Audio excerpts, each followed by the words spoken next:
আসসালামু আলাইকুম আপুরা, সবাই কেমন আছো? আশা করি সবাই ভালো আছো। আমরা সবাই ভালো আছি। তো শরীরটা ভালো না, তাই সকালে ভিডিওটা তোমাদের দিইনি, নাস্তা বানানোর ভিডিওটা। তো ঘরের কাজ টাজ হয়ে গেছে, ঘরটার গোছানো হয়ে গেছে।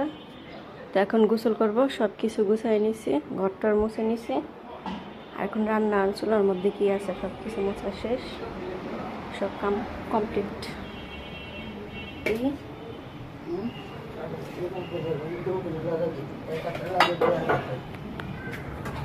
তো এখানে পটলের তরকারি, পটল কালকে কেটে রাখছিলাম, গ্যাস নেই।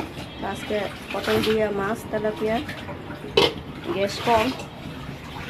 আর এদিকে এসে মাংস,